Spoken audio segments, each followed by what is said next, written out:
Kansas always finds a way to rule the Big 12 even when it is most vulnerable. Lubbock, Texas. Afterward, there was no pretense. Devonte Graham was as surprised as anyone else when the circus shot went down. Somehow clanging high off the backboard, rolling around the rim, banging off the backboard again and then finally nestling into the basket. It was a crazy wild layup, Graham acknowledged. That was definite luck to go in. With 31 seconds left, Kansas had a 4-point lead. Soon after that, the Jayhawks had another Big 12 championship.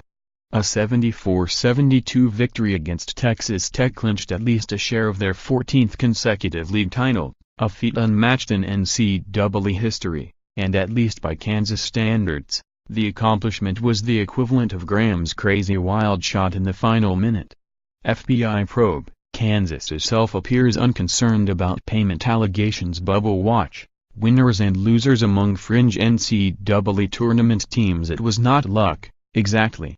Graham scored 26 points and made seemingly every critical play down the stretch for the Jayhawks. We probably should have expected him to score when it counted, just as we should always expect Kansas to win the Big 12. But this conference crown was not like so many of its predecessors. Most years, the Big 12's blue blood program has, as Self put it, he's not bragging, just saying, the best personnel. Couple that with one of college basketball's best home court advantages and the institutional memory that does not include a second-place finish since 2004, when senior leaders Graham and Svi Mykhailiuk were second graders, and Kansas is an easy annual pick to win the league, regardless of the competition. Most years, it's more slam dunk than circus shot. But this bunch of Jayhawks is different. There's no surefire NBA lottery pick. They're not big. They're only 7 players deep. If Graham has a case for Big 12 Player of the Year, and he surely does, the senior guard's endurance is Exhibit A. He scored his 26 points Saturday while playing all 40 minutes for the 11th time in the last 12 games. Self doesn't play his best player every minute for kicks. Meanwhile, the Big 12 is as deep as it has ever been. And it didn't matter. We probably didn't have the best personnel and the hardest year it's probably gonna be to win the league, from a competitive standpoint, Self said. We didn't have the worst, either, but I'm just saying the pieces didn't always fit the way we had a vision. The Jayhawks have been maddeningly inconsistent this season, and although they're trending toward a #1 seed in the NCAA tournament, no one would be surprised if their run isn't deep.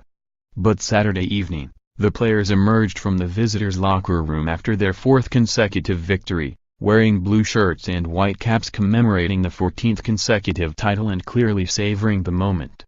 This is the year everybody thought we was gonna lose it, said Graham of the streak. As a team we've just been battling, staying positive with each other, going through the grind. And now we've made history.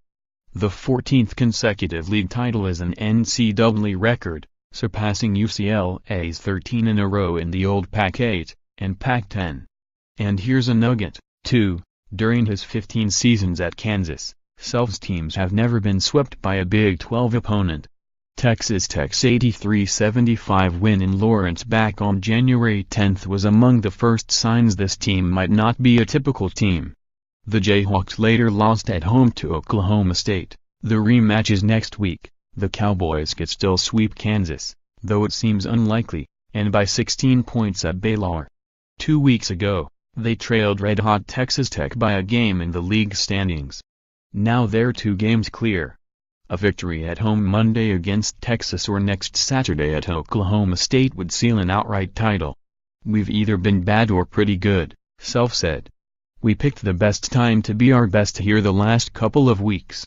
I'm amazed. By now we shouldn't be. Texas Tech's swarming, relentless defense, which fueled the Red Raiders' drive at dethroning Kansas, was a problem for the Jayhawks on Saturday, especially in the second half. But get this, Kansas never trailed.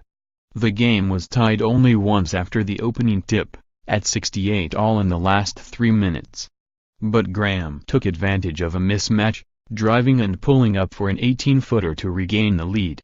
A minute later, he drove again and somehow converted that unlikeliest of shots, losing the ball on his hip as he jumped, finding it again, flinging it skyward, and then watching it bang and roll around and in. "Better lucky than good," said Self of the shot, and some might describe this latest conference championship in the same way. But the remarkable streak continues. And if this Kansas team wins the Big 12 tournament, who wants to guess when it might stop? If one of those shots doesn't go in, we're sitting in here popping piñatas and having a party, said Chris Beard, Texas Tech's second-year coach. But that's not how basketball works. Not in the Big 12, anyway. Not against Kansas.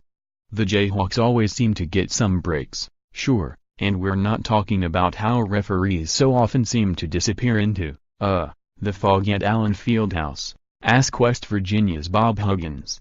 Texas Tech was rolling through February. And then senior guard Keenan Evans, who was the team's catalyst during their rise, suffered a toe injury. A 7-game winning streak was snapped. It's now a 3-game losing streak. Evans is back in the lineup, but he's clearly not 100%. Saturday, senior guard Justin Gray was injured just 27 seconds into the game when he ran into a physical screen by Kansas forward Udoka Azubuike. The only Red Raider to start every game this season didn't return.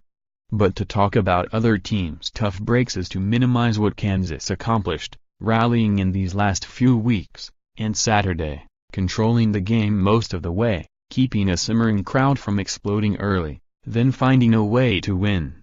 This is what they do, Beard said. Every year they're in this position. And slam dunk or circus shot, they always convert. Images from the week in college basketball.